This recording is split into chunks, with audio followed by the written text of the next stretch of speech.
Chapter 9. The Stoneheart Accord. The mountain pass was a place where the wind didn't just blow. It sang, a low, mournful dirge that vibrated through the ancient stone and whistled through the jagged needles of the pines. As the Fletcher's Fong docked, the transition from the humid river air to the biting cold of the peaks was instantaneous. Otnam stepped onto the wooden planks of the trading post, his boots striking the wood with a deliberate, rhythmic thud. Behind him, Marcus and Kelly moved with the practiced ease of veterans, while Arya had already vanished into the higher shadows of the docks, her bow a silent promise of overwatch. The Stoneheart delegation was waiting. They stood like a wall of living granite beneath the massive stone archway that marked the entrance to the central plaza. Their leader, Brenna Stoneheart, was a woman who seemed to have been carved from the mountain itself. Her broad shoulders were draped in thick furs, and her steel-gray braids were interwoven with silver thread that caught the pale mountain light. Her eyes, sharp and gray like flint, scanned Otnam with a clinical, unyielding intensity. "Otnam of Silverstrand Kingdom," she called out. Her voice was deep, carrying the resonant weight of the valleys below. "I am clan leader Brenna Stoneheart. Shall we discuss the matters at hand, or do you intend to freeze on my docks?" Otnam met her gaze, his blue eyes reflecting the cold clarity of the heights.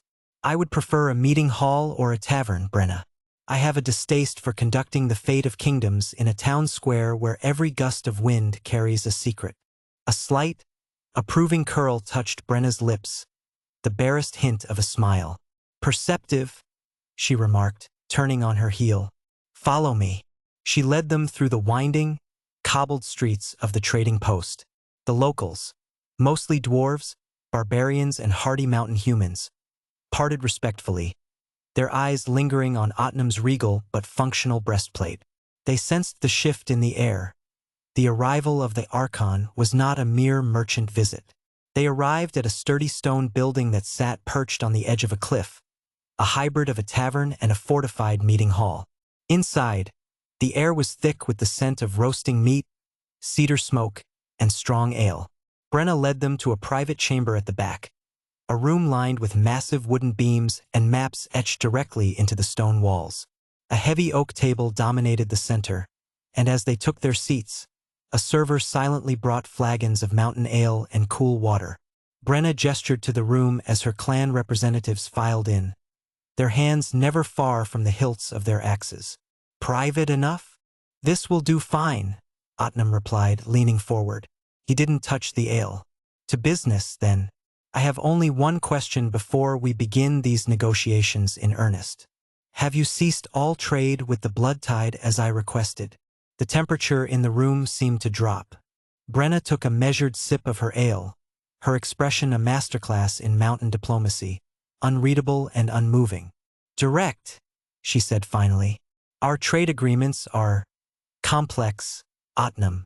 We have reduced certain strategic exchanges, but completely severing connections with the Tide would be economically impractical for several of our minor clans." "Reduced is not ceased," Kelly murmured from Otnam's side, her fingers poised over her diplomatic ledger. Otnam's gaze didn't waver from Brenna's. "Let me be clear, clan leader. The Blood Tide did not just invade. They slaughtered innocent civilians. They killed children in their beds while they tried to grind Amaranthin into the ash. I stood in the breach, I broke their warlord, and I swore to General Voss that I would see the throne they serve fall for the damage they have caused." The room fell into a hushed, heavy silence.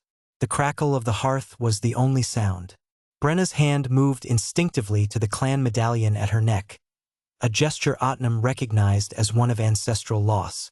"We heard reports of the siege," Brenna said slowly, her voice losing its diplomatic edge. "Children, you say?" "The blood on the cobblestones was not a metaphor," Otnam said, his voice a low rasp. "I am not here to negotiate the price of or. I am here to build a wall against a monster. Silverstrand will not continue trade with those who feed our enemies. You can trade along the Silver Mist to Amaranthin or the Frost Principalities, but you cannot have both us and the Tide. The choice is yours. Which of us will you choose?" The Stoneheart representatives exchanged glances, a silent language of raised eyebrows and subtle nods.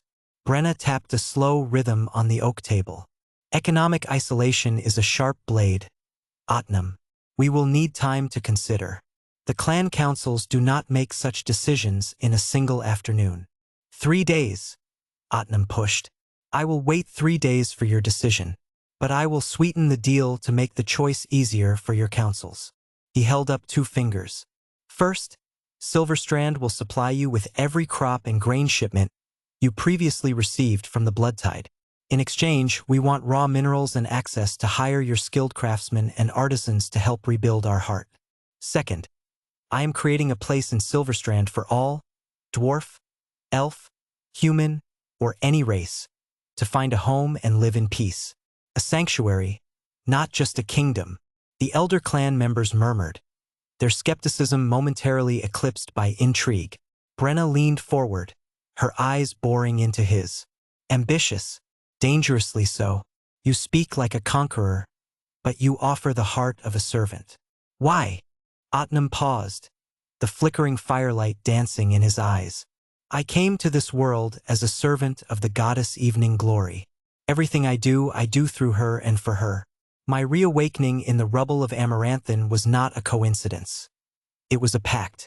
For this body to live, a sacrifice. My memories, my past, everything I was shorn away to serve her light.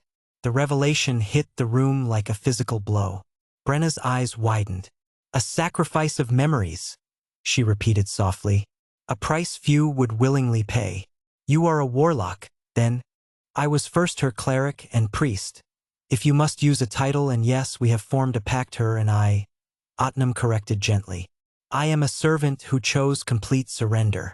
I live my life to bring peace to worlds or die trying, only to be reborn again and again through endless cycles. That is the price I pay so my lady may dream, and so I may spare others the pain. The elder with the shifting tattoos leaned forward, his voice a gravelly whisper. You were not just sent, Otnam. You were called. There is a difference. The balance must be maintained, Otnam replied. Where there is great death without the balance of life, the screams of the dying call to her. Thus she calls me. I did not bring war like the Bloodtide, but I will end it. So I ask you again, Brenna, who is a safer partner? Those who start wars, or those who finish them? Brenna stood, a decisive movement that commanded the room. A genuine smile, sharp and respectful, crossed her face. Those who finish them, she repeated. The Stoneheart clans understand balance. You have given us more than enough to think on. We will deliberate. The meeting adjourned, leaving Otnam and his team in the quiet of the mountain evening. As the others prepared for their stay, Otnam sought the solitude of a balcony overlooking the pass. The air was freezing, but he didn't feel it.